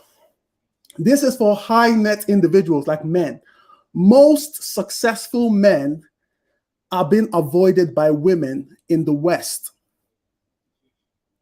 This is something that got to sink in. So we have. Wait. Hold on, man. Hold on. Okay, I'll give you an example. Wait. Most successful men. Are being avoided by who? Women, at least average women in the West, because she wants to kind of make her own bread. So if a guy is making, for example, $500,000, £500,000, whatever it is, they stay away. I'm talking from experience. Just trying to drop it out. Why do you think they stay away? Why is that then? I think most women have this conception of I'm not impressed by a guy's money, so they carry it into marriage and relationships. So even when a guy becomes successful, he attracts gold diggers. These other women that kind of like have their own jobs, maybe minimum wage, 30K, 50K a year, they kind of avoid very successful men. I'm talking from experience. I'm dealing on the high six figures. So I know what I'm saying. They're avoiding. So that's I'm kind of anonymous in this call. It's a reality that I want a woman to jump on this call and just address this issue. Why are you scared of men that are too successful? Because hold on, because we need to unpack that statement. So you're just not going to drop the box and then run away. Yeah, I wanted to drop it and run away. Wait. You're saying most women don't want to get with guys who are like successful, right? So what do you think the reason would be for avoiding that type of a man? I just want us to unpack that. Maybe based on society, they think men that are no. Wait. Financially narrow it down. Forget society. So I'm successful, or I'm on X amount of thousands of pounds a year. I'm up there. So by your own words, you said most average women would avoid me. Most average women would just avoid the guy. Well, avoid in terms of not wanting to settle with me. Not wanting to settle with the guy, maybe not wanting to be in a situation where, because they might think the guy is flexing his money, but the guy might just be living his normal life. He's earning £500,000 a year. So he wants to date an educated woman, probably maybe a nurse or something, just making, 50K, whatever it is, just average. He's also an average guy in his head, just make a lot of money. And most women will be like, oh, because you got money. I don't like money, So they want to come across as they don't like money. And they end up with most of these guys that they can belittle. Okay. I think I get you get my point. You get my point now. Hold on. It's not all women. Let me say something. Let me say something quickly. I get your point. Let me put it to you this way. It's not gender specific, what you're saying, and I'll break it down very quickly. Now, if you're up there, you're earning X amount of money, right? Unfortunately, it's human nature. Okay, so the reason I'm saying this is, you have every right to express yourself and bring your views here. You're my brother. That's not a problem. But I don't want people to, because there will be some women like, this guy, what the hell is he saying there? Flinging their tops at you right now. But the point I'm trying to make is, it's human nature. So let's say you've broken your back to get up in ranks career-wise, or you built a business for yourself, yeah? It's human nature, my brother, that Okay. you protect your assets. You are very apprehensive. You're looking at who is it that I'm about to amalgamate my feelings with, emotions with. What is this person bringing to the table? Because you know what? At that point, vagina is not enough.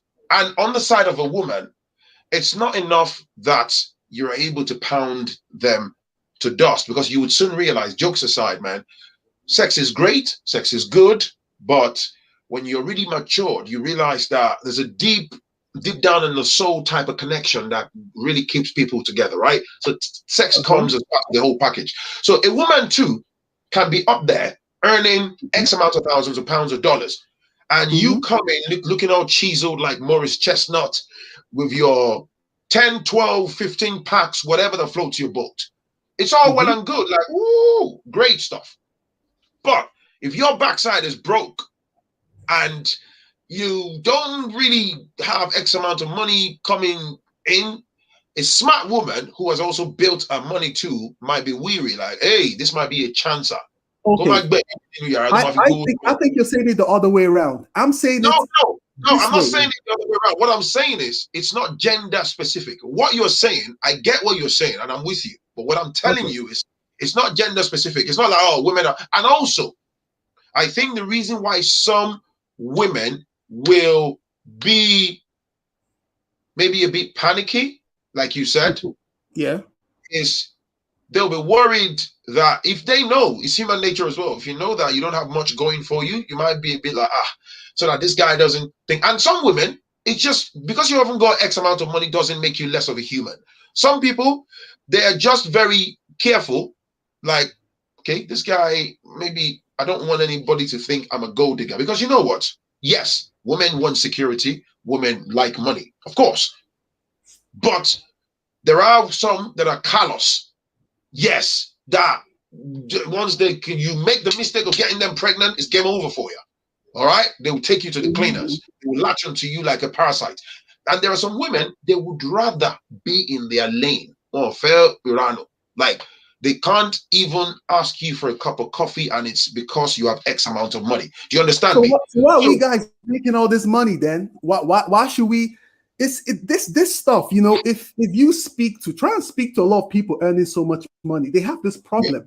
A lot of women, average women, just doing well for themselves, they avoid. So that's why she needs a guy that she could either split the bill with or 50 sort of control. You know, like, okay, I'm contributing to this, because if the guy is making £1 million and she's just making 30,000, she's gonna run. I know some women will stick around, but a lot of women that have this feminist idea, which I support, they will run away. They don't want to have anything to do with any extremely successful guy. Maybe because of competition, maybe other women around, maybe they don't trust men. You know, if the guy is too rich, maybe he might be playing around. I think I have a simple remedy to this, man. And I hear all this. You can go on and on, because I'm trying to be careful that we don't turn this conversation to something else. But I like your contribution, though. I don't want us to, because sorry to the other way around. The other way around. Even me myself, the other way around. Yeah. If I see a woman that's too successful, I'm not jumping inside it. I'm just saying, from a guy's perspective now, why should I go be with a billionaire woman? Is she going to be toying me around? You see. But remember, the gender bias. If you have the ability to break the backside of that billionaire woman, and she's just like, what? Just because you performed well tonight, here's 100,000. But at the same time, it doesn't change anything, because you're also going to be like, okay, is she going to get rid of me when she gets the next six-pack guy? So I think it plays on both genders. But remember, in our culture, men are the provider. So that's where it becomes more pressure on the guy. Like, okay, I've made all this money now. And most of the guys that make all this money, they is gold diggers. They get trapped with women that they don't really want to be with. All right, bro. I agree with you, man. Let me try to bring someone else. But I agree. Someday, hopefully, you'll be around. I talk about this, and then we can unpack this a lot more. Thank you, my man. All right, cool. No. All right, brother. Oof. Glam. Hello. Hello. Can you hear me? Loud and clear. Sorry to keep you waiting for 2 minutes. Forgive me, I know you've been waiting for a while. Go on. Thank you so much. Well, I just want to tell, from what I've noticed, I'm not a Nigerian. I was born and raised here in the States. I'm American. And for us, Go on. a lot of times, we're raised to be a partnership, So I know in my experience being married to a Nigerian, it was a bit of a culture shock because, I come educated, I come with my money, we go into it together. I'm for partnership. You do whatever makes your household work to the best of its ability, but it's still that kind of, well, you're the wife, you're supposed to primarily take care of the children, primarily cook, primarily clean. And, it's kind of like, well, you can't necessarily give that full work and take on that traditional role as well. It creates a strain. So I think undoing kind of like how you were raised and making your situation towards what works best for your household, because we live in a different time.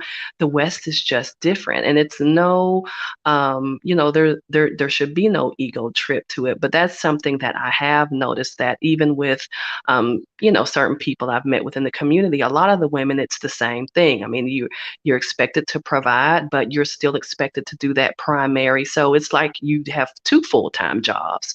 And so I think, that where it comes in, that strain in a marriage, which for me, it's kind of like I'm working to unpack, because we have to work together, right? And then you have that aspect of that at home. Okay, I have to help my family at home. Well, if you're helping your family at home, right, what are they doing? Are they trying to help themselves, or is it just every month you're just sending money? So I just think, again, making whatever works for your nuclear family is what's most important. But that traditional role, if you want to be traditional, the man's going to have to carry everything. But of course, in the West, how realistic is that? So we have to look at all of those aspects, I think. Fantastic. Thank you very much. Great stuff. Osolaru, I think. Hello.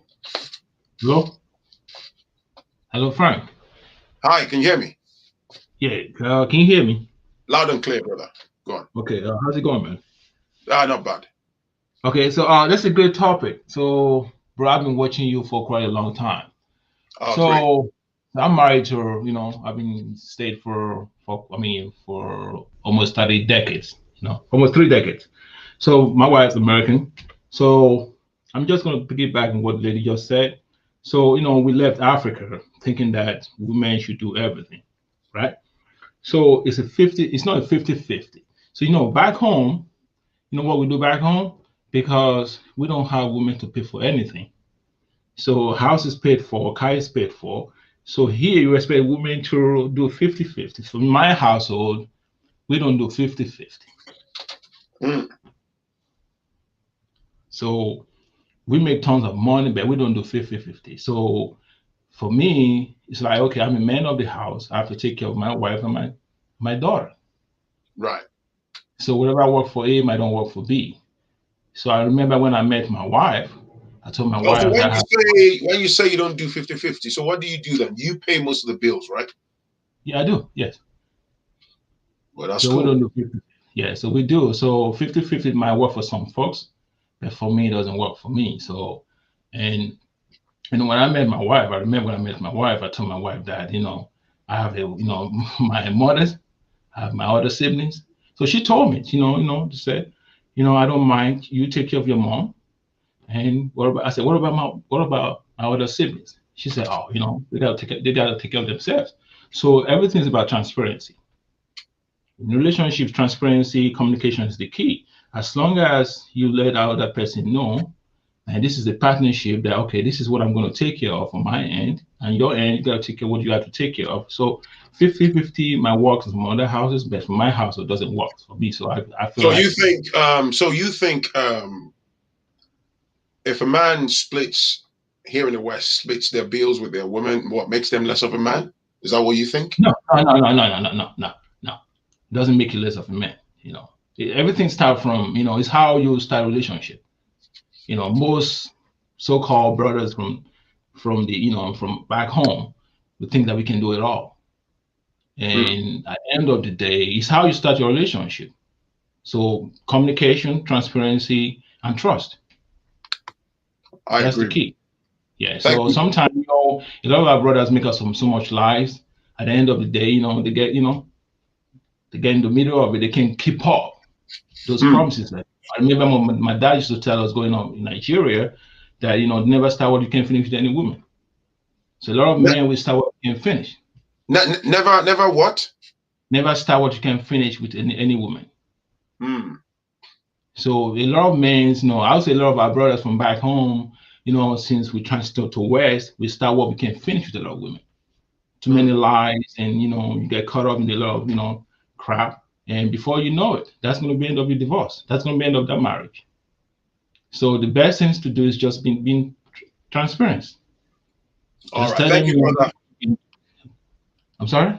I said thank you, brother. I thought you had finished. I thought you had finished. No, I'm done. I'm going to give some other people to, you know, for them to talk. Thank you, bro. Thank you. That's a nice, fair, clear point. Dami? Oh, hello. Can you hear me? Loud and clear. Yeah, so I live in the US and I live in Silicon Valley. So there's a lot of people who are in tech and they make a lot of money, like 6 figures is the norm.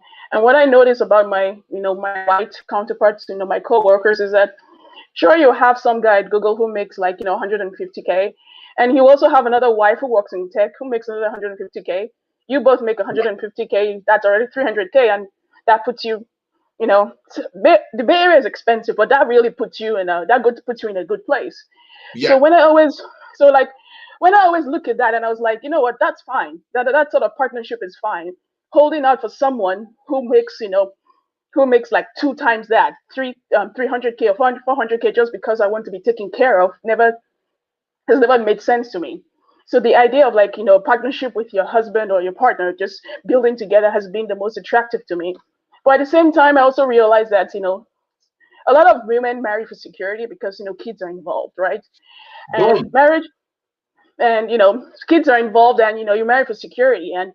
But the thing is that the marriage for security is like what you want in abstract, is what you want, but practically it has to end up in a partnership, because too many things can happen. Your husband can fall dead, too many things can happen, and all of a sudden the guy who you're depending on for security can't do it anymore for you. So that idea of being adaptable and being flexible and being able to change your circumstances is also an important part of like growing in your marriage.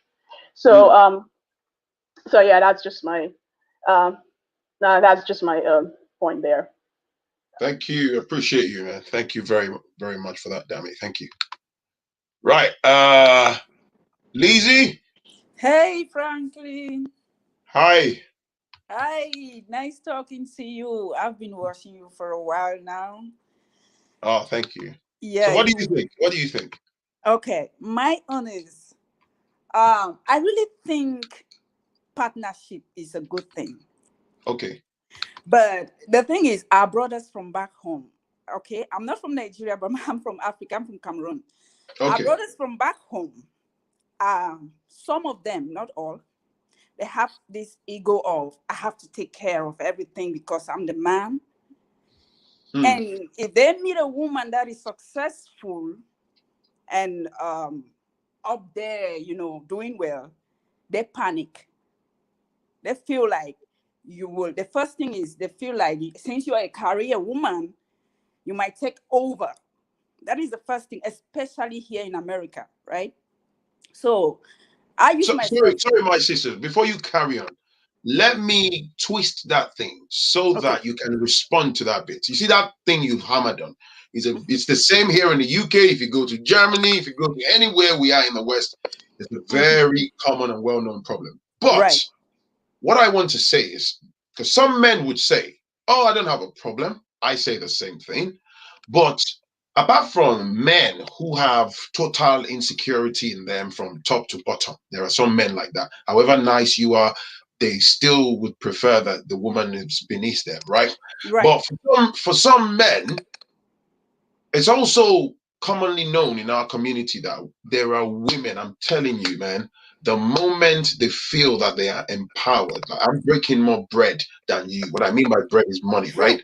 They regardless of the context of the argument or misunderstanding or something, just a little friction, they will let you know that you are less of a man. And I think this is where these things are spread like wildfire. And most men, it's the same thing with the issue of papers, finding documentation. I have seen situations where women who claim that, oh, I will file for you, whilst that man is waiting the next 2-3 years, they would take him through hell. And some men, I'm telling you, I'm not saying there are not men who are bad, like a woman helps them to find their feet abroad, and then the man gets his papers and he still goes and maybe have a side chick or baby mother. That happens. We know that. There are women that would weaponize that fact and reduce that man to bare minimum. The day the man gains his independence, he will grow the longest horns you have ever seen in life. So why do women do this? Let's address that. Okay, good. I would say the women that do this are very unreasonable, right? They are very unreasonable. They are not like, first of all, I make money because I want to be better, not because I want my life, I want my family to be better, not because I want to trample on anybody. Right. My life, I want it to be better. I would take myself as an example, Phrankleen. I'm married to a Nigerian. Now, when I met him, I was already a nurse, right? Okay. I was a nurse, and before I met him, I was a nurse. Then I went to med school.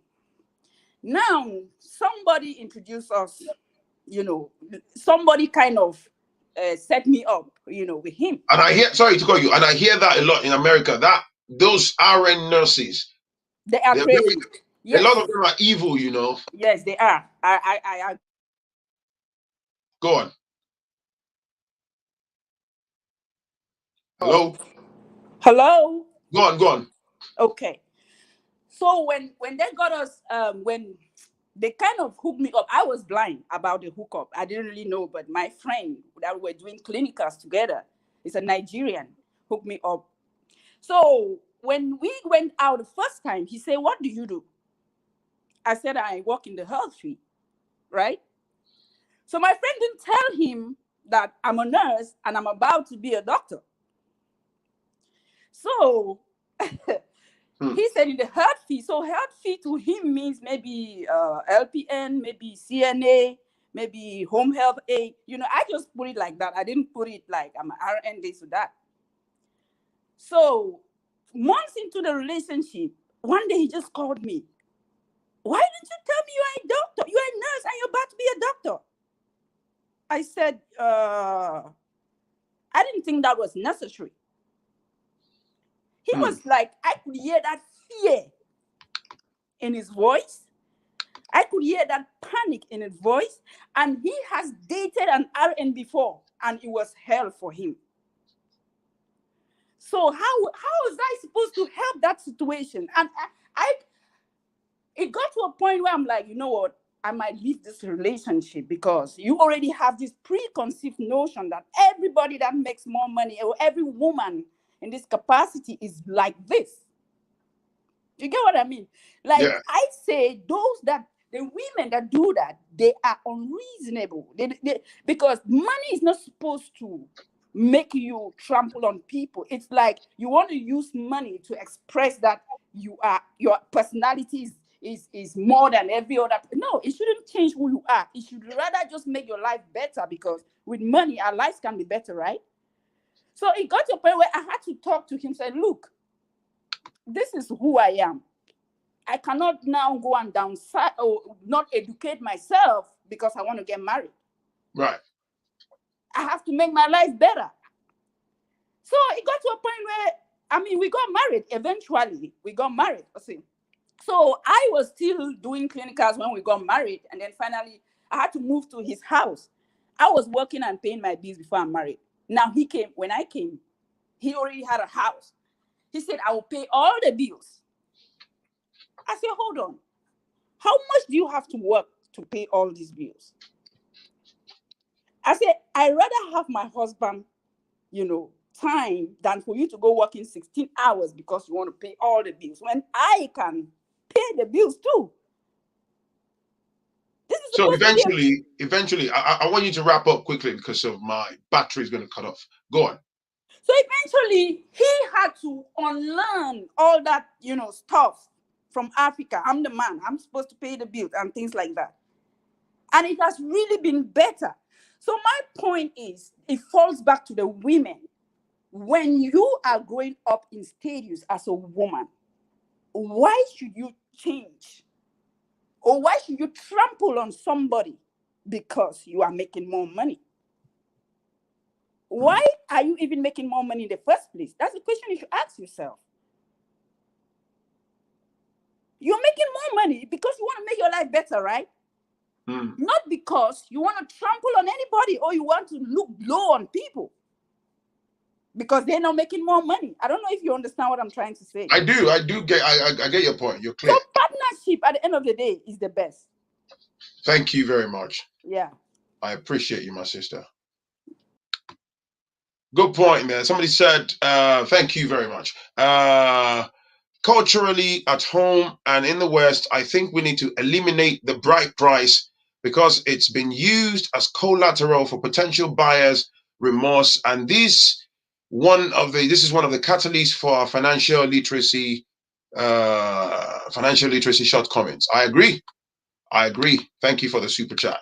So, look at Common Sense Sisters in the background. My battery's going to die. Until I get that, sorry, forgive me. Don't worry, man. Don't worry. Next show, all right? Forgive me. My battery's going to cut off. I'm waiting to get something to come in the post that would help me stream without my battery. Once I get it, we have no more limitations. Forgive me. Anyways, that's me done. It's been a fantastic session. If you haven't, smash the like button, smash the subscribe button. Follow me on Instagram at Phrankleen, Twitter at Phrankleen. Thank you for the super chat. Thank you particularly to every single person that has taken the time to be part of the conversation. One step at a time, we get better, we improve ourselves. That's the premise of this platform. It's your boy Phrankleen. Don't forget to share my content on your numerous platforms. And if you haven't, who is that, man? 1 second. Who is this? Saying, okay, let me block you straight. How are you? Somebody type in some dodgy. You've been blocked from the.